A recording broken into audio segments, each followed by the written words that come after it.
I came back home for spring break expecting peace and boredom. Maybe a few home-cooked meals, a couple of awkward family dinners, and a chance to sleep until noon.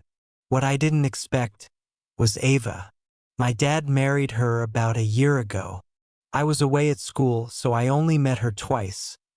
Once at the courthouse ceremony, and once for Thanksgiving, which felt more like a photo shoot than a holiday. She was younger than I expected. Early 40s, maybe. Tall, composed, with sharp cheekbones and soft hands.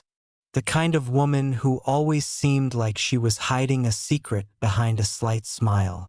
I never called her Mom, of course. She told me not to. "Just call me Ava," she said the first time we met. "We're both too old for anything else." At the time, I appreciated the honesty.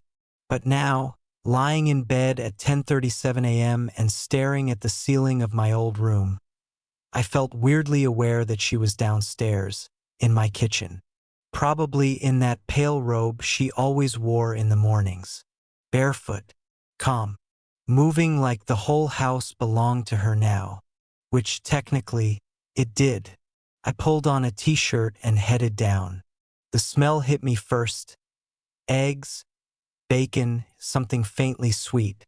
The kind of smell that makes you feel 6 years old again.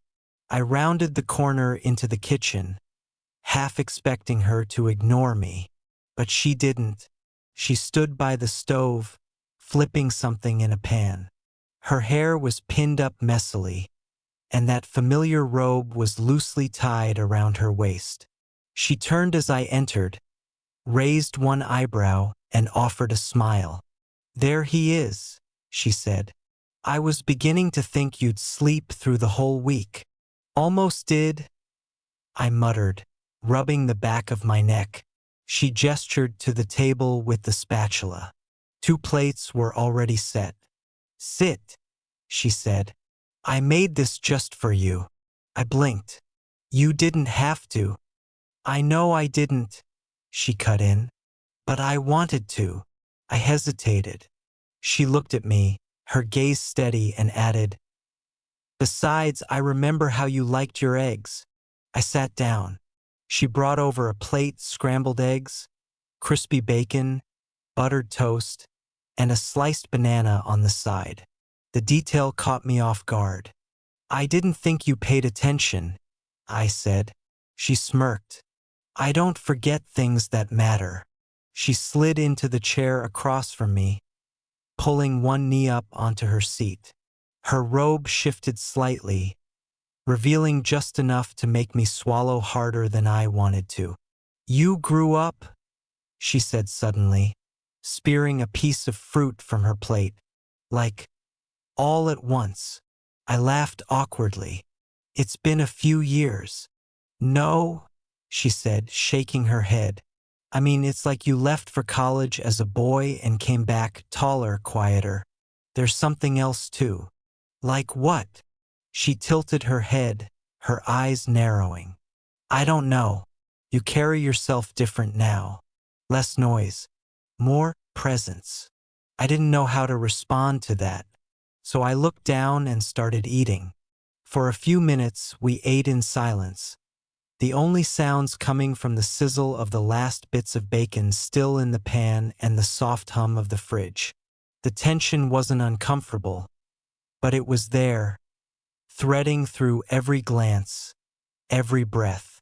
Then she asked, "Do you ever think about home differently now that you're older?" I shrugged. "Yeah, it feels smaller." She nodded slowly. "It's strange, isn't it? How spaces shrink when you start to see them from the outside." I looked up at her. She wasn't talking about the house. When I finished eating, I leaned back in my chair. "That was good," I said. She smiled again, this time more warmly. "I still remember you used to beg your mom for extra toast," she said. "Back when you wore those hideous soccer shorts everywhere." I snorted. "You remember that?" She nodded. "I noticed more than you think." She stood, picked up our plates, and walked over to the sink. I stood to help, but she waved me off. No, no, you just got home. Let me take care of you a little. She rinsed the plates, then leaned on the counter, drying her hands with a towel. The light from the window hit her just right, soft and golden. She looked over her shoulder at me. You don't eat like a kid anymore. I'm not a kid anymore. Her smile faded a little. She just looked at me, longer than felt casual. I know, she said quietly. I lingered near the doorframe. She turned fully to face me, crossing her arms loosely under her chest. You know, it's funny, she said. Your dad never eats breakfast. I keep cooking like someone's going to sit with me, but it's always just me. Until today. I didn't know what to say, so I just looked at her. She stepped forward, slowly, until she was close enough for me to smell her perfume. Something warm and vanilla, mixed with the scent of fried eggs and morning. She brushed something from my shoulder. Her hand lingered a second too long. You didn't finish your eggs, she said. I wasn't that hungry, I replied, my throat dry. She looked up at me. Shame, she said. I made them for you. And then she walked past me, her shoulder grazing mine, and disappeared down the hallway. The next morning, I came downstairs later than usual. The house was quiet. No TV, no conversation from the back porch, no clinking plates or footsteps upstairs. My dad had left early for a work trip. He mentioned it last night, though I barely registered it at the time. My mom, of course, didn't live here anymore, which meant it was just me and Ava. I moved slowly, cautiously. Part of me was hoping she'd gone out. Another part was hoping she hadn't. Then I stepped into the kitchen, and there she was again. Same robe, different color, midnight blue this time. Her hair was still damp from the shower. She stood at the stove, humming something soft, pouring pancake batter onto a skillet. She glanced over her shoulder, like she already knew I was watching. Still not hungry? She asked, her tone calm and low. I hesitated. I didn't say I wasn't hungry yesterday. She smiled to herself. You didn't have to. I stepped forward and sat at the same chair I'd used the morning before. Without turning, she added, I made these just for you again. I know you prefer them plain, no blueberries. My chest tightened. You remember everything? I asked. She paused for a moment, then flipped the pancake. Just the things that matter. She brought over a fresh plate, pancakes, a bit of fruit, maple syrup on the side. Her fingers grazed mine as she handed me the fork. I didn't pull away. She sat across from me, quiet at first, then said, You know, when your father and I started seeing each other, he used to talk about you constantly. I couldn't wait to meet you. Why? I asked carefully. Because he made you sound like the best part of his life. Like you were this wide-eyed, curious, brilliant kid. She paused. And I guess I didn't expect you to grow into someone like this. Like what? She leaned forward, resting her elbows on the table. Quiet, composed, a little too observant. Sometimes I feel like you're watching the world, but never fully in it. I didn't know what to say to that. She wasn't wrong, but hearing it from her, feeling it, made it hit different. She sighed softly. I think I miss being watched, she said. Not stared at, not objectified, just noticed. I swallowed. You are noticed. Her eyes met mine, steady and still. Not by your father. I sat back. The silence stretched. I didn't mean to dump that on you, she said. It's just, when I cook for someone, it's not about food. It's about presence. about having someone who looks up when you walk in the room. You don't have that with him? She shook her head. Not for a long time. He barely looks at me anymore unless I say something first. Her voice cracked slightly on that last sentence. She pushed her chair back and stood up. Sorry, she muttered. This was stupid.